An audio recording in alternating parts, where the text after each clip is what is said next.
accidents at high speed are worse than the road accidents at low speed. Ma'am, this was the question of which section? This was question of section B, beta. Okay, so we are discussing weight.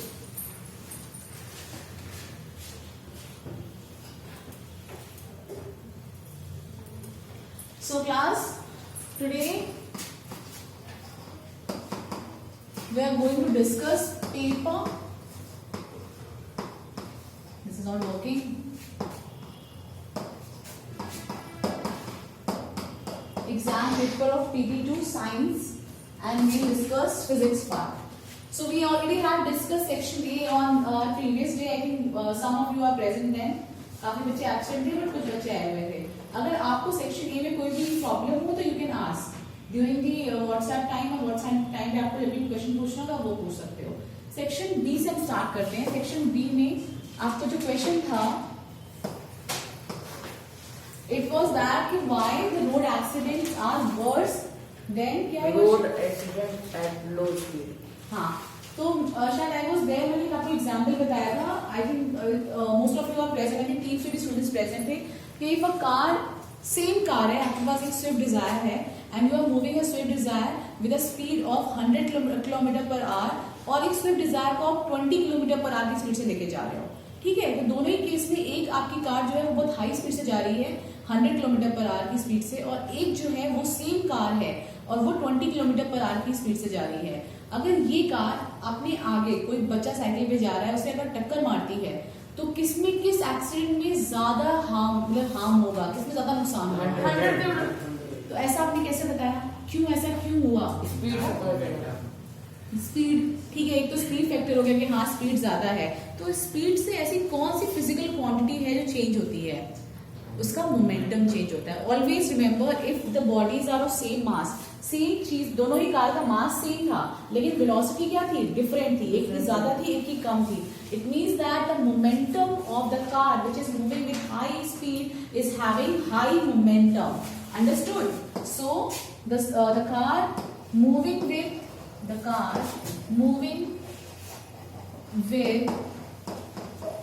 high speed is having high momentum. And therefore momentum, as you know, आपको पता भी momentum का formula क्या होता है? as you know, P is equal to mass into velocity. तो momentum ज्यादा हो जाएगा किसका? हाई स्पीड कार का. And therefore the accident occur by high speed car will be more worse. अब इसमें मुझे एक चीज, मैंने कॉपीज चेक करी आप लोगों की 9th क्लास की, and I have seen that most of you have copied the answer from Google.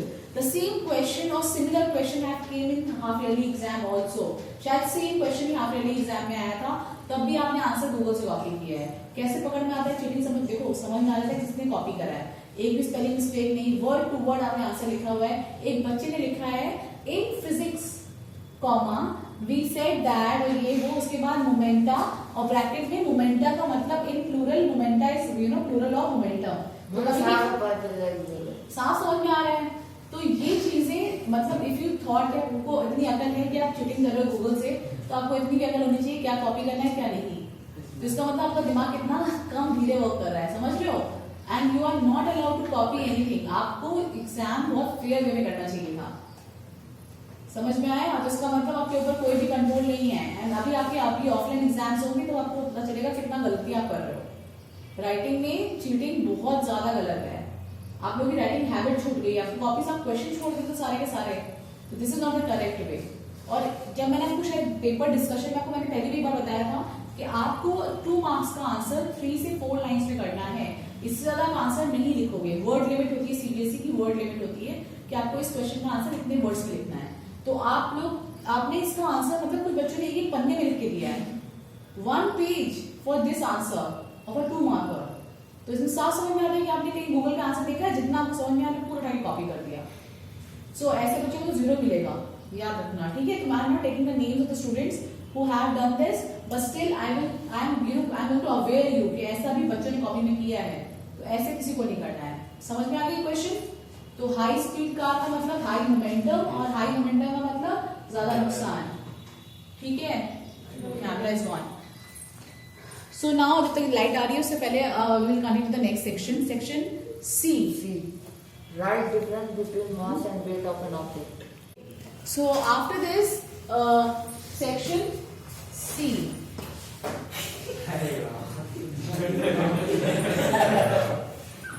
Wait. Stand up. Stand. What's your name? Ma'am, Tanmay. Tanmay. Tanmay Tripathi. Dwivedi. Okay. Just tell me what is energy. Ma'am, the capability of doing work is called energy. The capability of Doing work. doing work is known as energy. Sit down. Student, yes. What is the SI unit of energy?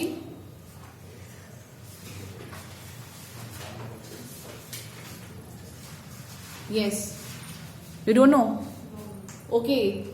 Stand up. खड़े रहो. Okay. Yes, you are Divyanshu. And the assignment of the energy has the same as the work. Very good. That is Joule. Joule. Now, what is the SI unit of energy? Joule. ठीक है? Sit down. Sit down, both of you. Okay. Stand up. Yes. What do you understand by mass of an object?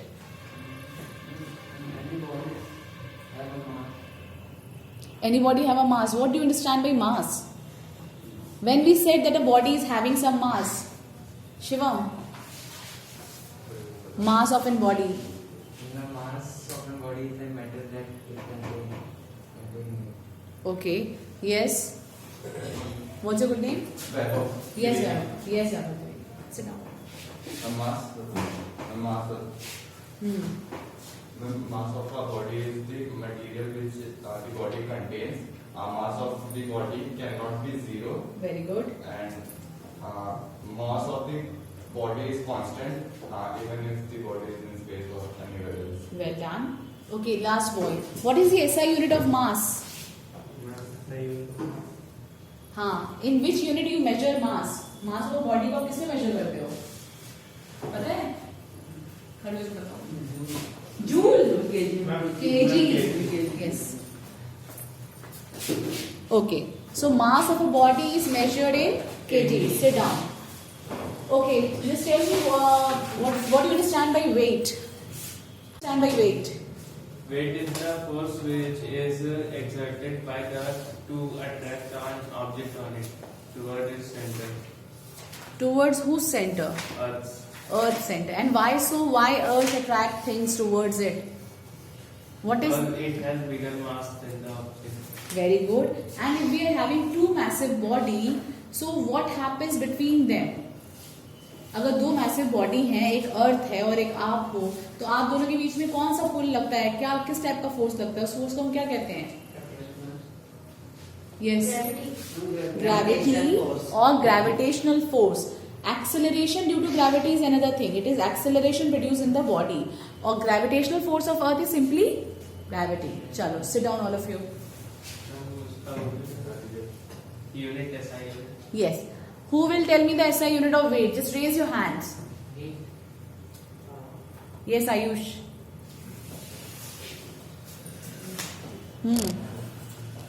Ma'am, weight के SI unit This came in your PD2 exam, right? Yes, ma'am. So what is the SI unit of weight? आप सबने answer लिखा था, सबने पूरा fulfil marks किया है. Yes. Question तो किया है weight का 6 Sit down. 6.8. Ma'am, Who want to answer? SI unit of weight? Newton. And why Newton? Because weight is a force. ठीक है, weight क्या होता है? It is a force and that is why we called it, we measure it in Newton. So section C में पहला question यही था कि what is the difference between mass and weight? Question number 14 was what is the difference between mass and weight?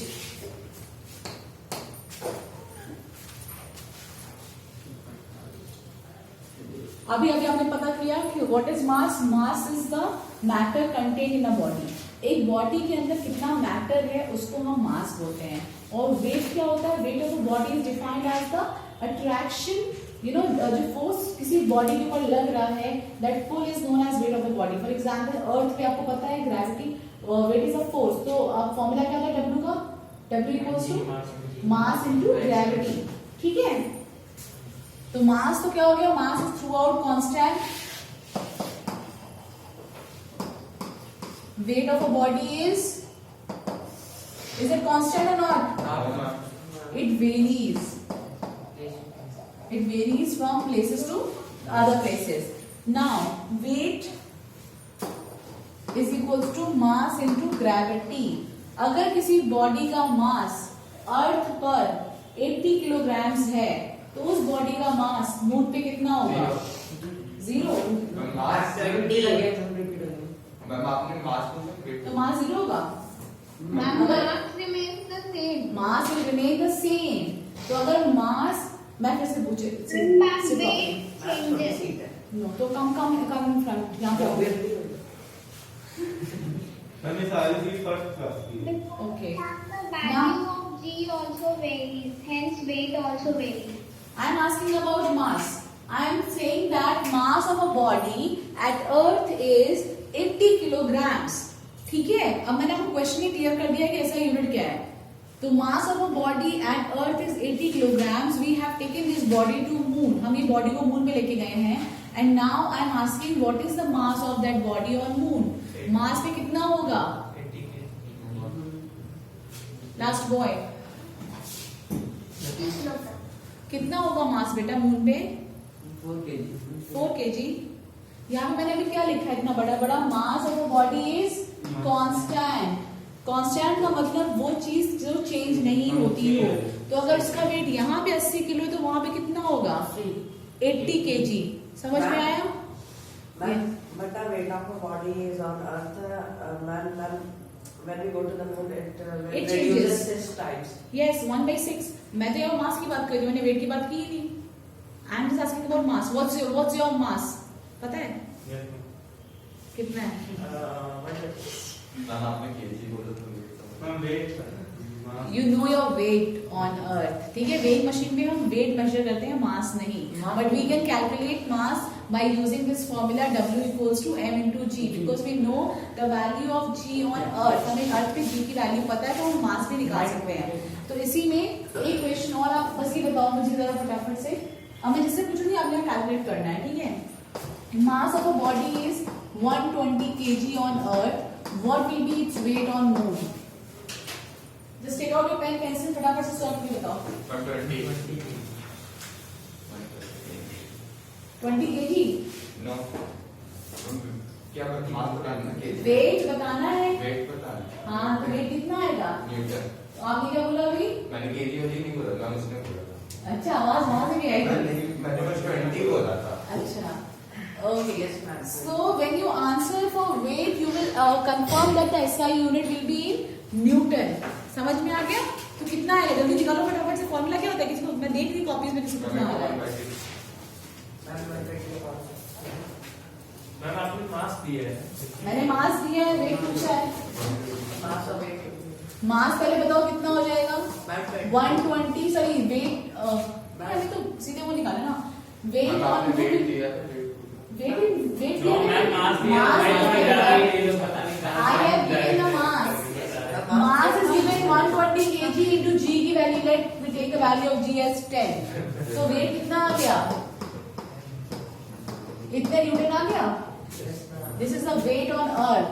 Now you have to find weight on Moon. Weight on Moon कितना होता है? 1/6 of 1/6 of weight on Earth. Count on 9.8. Yes, you can take 9.8. Ma'am मैं उसी से कर रहा था. 6 ones are 6 200 Newton. तो मुझे ये बताओ, you are heavier, मतलब this body is heavier on moon or heavier on earth? heavier on earth. चारों देखो इसका बताओ. Weight on, अब पहले ये देखो, weight on earth is 1200 Newton. Weight on moon is 200 Newton. तो ये जो बॉडी है ये हेवी कहाँ पे होगी? अर्थ पे कि मून पे? मैम है Confused क्यों हो रहे हो? वेट तो नहीं है. ये तो सिंपल सी बात है. 1000 ज्यादा करके 200. Put your mask on your face properly. ठीक है? You are not allowed to show. ठीक है? So listen to me. This body is more heavier on earth. ठीक है, आप जब मून पे इस बॉडी को लेके जाओगे तो उस पे ग्रेविटी का पुल की जो मून की ग्रेविटी होती है it is weaker as compare to the gravity of earth, therefore this body feels light. आपने देखा होगा एस्ट्रोनॉट्स जब जाते हैं मून पे तो you know they can space walk, कैसे करते हैं वो, उनको मतलब यहाँ वहां पे क्या है, ग्रेविटी का पुल कम है वहाँ ग्रेविटी लो है तो वहां पे चलने में डिफिकल्टी होती है, इसीलिए यहाँ क्यों चल पाते हो, because the earth is you no pulling you down, इसलिए आपको पैर यहाँ पे अच्छे से आप यू नो रख के आप चल पाते हो। समझ में आया, तो ग्रेविटी का बहुत रोल है आपकी लाइफ में, understood. Now the numerical which is given in the question, वो बताओ फटाफट से। A ball of yes, a ball of mass 2 kg is thrown out to the one by one क्या क्या दिया हुआ है, अ बॉल ऑफ मास, मास कितना दिया है 2 kg 2 kg और स्पीड दी है 10 मीटर पर सेकंड। 10 मीटर पर second. Find the kinetic energy of the ball at the time of throwing. Also, ये सेक्शन सी से पूछ रही हूँ बेटा, section C. okay. A force A of force of gravity 20 acts upon a body whose weight is 9.8. एक बार फिर से रुको, वेट, Are you sorry? इतना प्रेजेंस ऑफ माइंड है। Force equals to 20 अगेन फटाफट से बताओ। A force of 20 Newton acts upon a body whose weight 9.8 Newton. Force is 20 Newton. उसके बाद क्या दिया हुआ है, Weight weight is 9.8 Newton. 9.8 newton. What is asked, What is the mass of the body and how much is its acceleration? And acceleration. ठीक है, तो सबसे पहले आपने वेट पढ़ा हुआ है, वेट का फॉर्मूला बहुत इजी है, you know that weight equals to how much, m into G. g की वैल्यू आपको क्वेश्चन में गिवन है 9.8. 9.8। वेट आपको दिया हुआ है, g की वैल्यू आपको क्वेश्चन में गिवन है, that is you have to put 9.8 newton, oh sorry not newton, it metre per second square.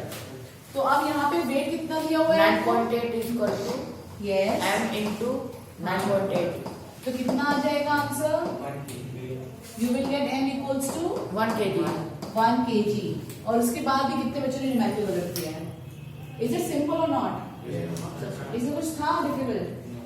Now अब acceleration. अब हमको फाइंड करना है एक्सेलरेशन। अब आपने मास फाइंड कर लिया है, आपको फोर्स दिया हुआ है, तो ऐसा फॉर्मूला जानते हो जिसमें फोर्स और मास आता हो, very good, you know that force, 20 meter per second square. Yes good बेटा, m into force equals to mass into acceleration. Yes, ma'am. You have find mass, you have find force. अब acceleration find आपको acceleration find करना है, physics में यही काम होता है, फाइंड करना, थोड़ा सा दिमाग क्रिएटिव माइंड चलाना होता है, और उसके बाद आपको बस ये पता करना है करना क्या इसके बाद, ठीक है। तो you have find mass and now you have to find acceleration. f is equal to 1 into 9.8. f is equal to 9.8.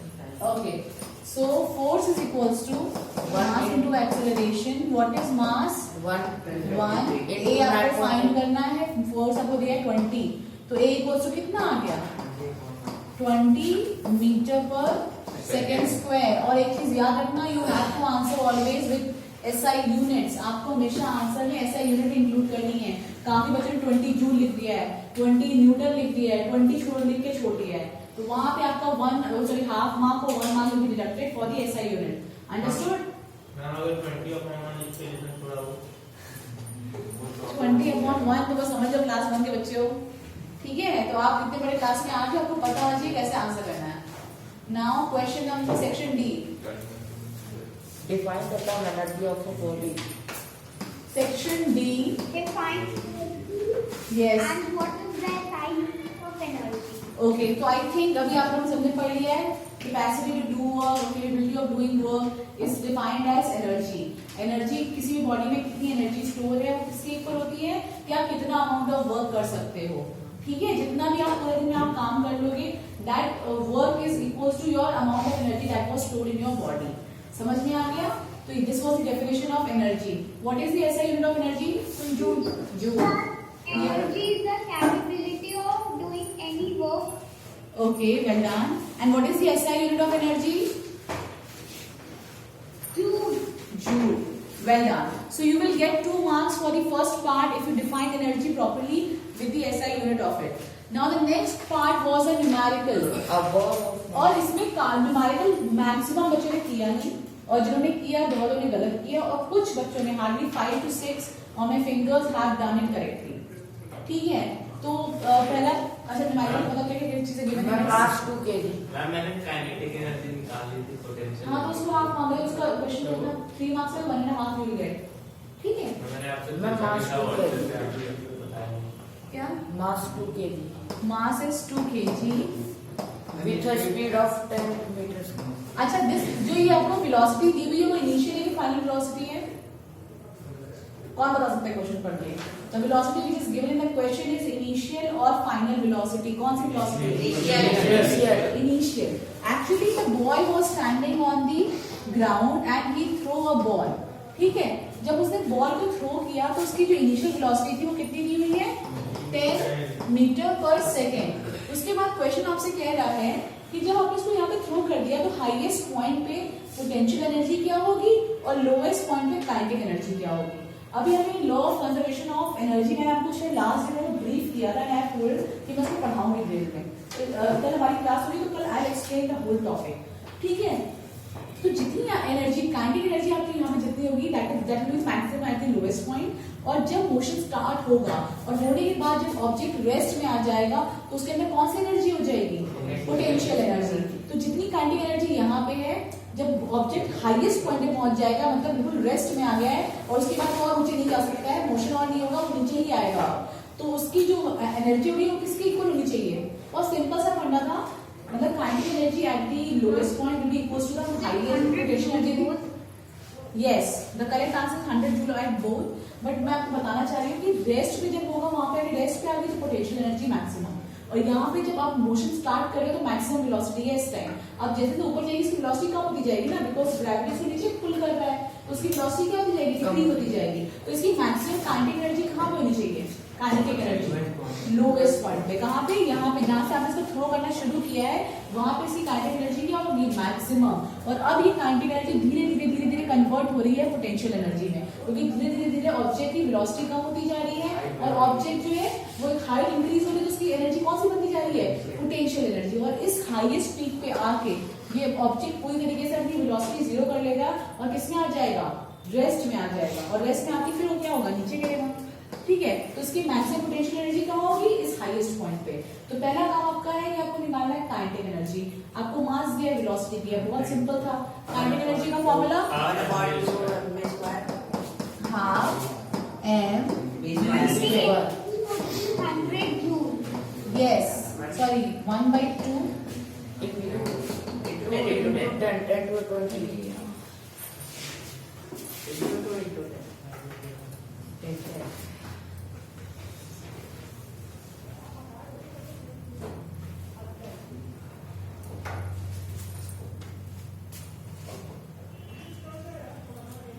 Okay. So what we have 1/2 into what is the mass of the body? 2 into 10 का whole square. Clear? 2 से 2 cancel out. So what we will have? Kinetic energy को 10 का square मतलब 100. Okay. Last boy. What will be the SI unit of kinetic energy? Joules. कोई भी energy SI unit joules. ठीक है, तो यहाँ पे कितनी होगी एनर्जी की SI यूनिट? 100 जूल। अब ये मैक्सिमम है क्योंकि इनिशियल पॉइंट से आपने निकाली है काइनेटिक एनर्जी, ये क्या है? मैक्सिमम है। तो ये सारी की सारी एनर्जी इस ऊपर वाले पॉइंट पे आपको किसमें कन्वर्ट हो गई होगी? Potential energy. तो एक बहुत सिंपल सा था कि this kinetic energy will be equals to potential energy at the highest point. तो पोटेंशियल एनर्जी भी कितनी आएगी बेटा? 100 जूल। यस, और कुछ बच्चों ने you know by using the gravitational equations of motion use करके भी निकाला है बहुत लंबे में। नहीं तो बच्चों निकाल लेगा बेटा, जिसे डायरेक्ट किया वो करेक्ट है, मैंने उसको मार्क्स दिए हैं, और जिन्होंने वैसे फॉर्मूले में भी ट्राई करा है मैंने उनको भी मार्क्स दिया है। ठीक है, आई होप कि आपको ये थोड़ा बहुत समझ में आया। तो ऐसे तुम्हारे को समझ में आए? चलो ठीक है। जी निकालने के लिए मैंने हाइट निकाल दी। हाँ, वो भी तरीका है। Firstly, that was also correct. You can also use that method also. ठीक है, तो ग्रेविटेशनल इक्वेशन से काफी बच्चों ने हाइट निकालने के बाद उससे कैलकुलेट किया, mgh से हाइट निकाल ली, और फिर हाइट का मतलब वो डिस्टेंस हो गया, फिर उन्हें स्पीड मतलब वो v² - u² इक्वल्स टू 2 क्या होता है? 2gh। याद है कि नहीं? कुछ भी याद नहीं है। 2g. एक्सेलरेशन याद है? इक्वेशंस ऑफ मोशन आपने ग्रेविटी आपने पढ़ा रही है कुछ के नहीं? बेटा you come on first days, तुम जरूर कोरोना करोगे इधर पर, ठीक है? आप मास्क लगा नहीं रहे हो, please put your mask properly and sit properly, this is not the way. बाकी सब लोग तुमसे लंबे लंबे बच्चे बैठे पीछे, तुमसे भी अच्छे लंबे लंबे हाइट के बच्चे बैठे करेक्टली बैठे. No behave and sit in a proper posture, especially your army kids.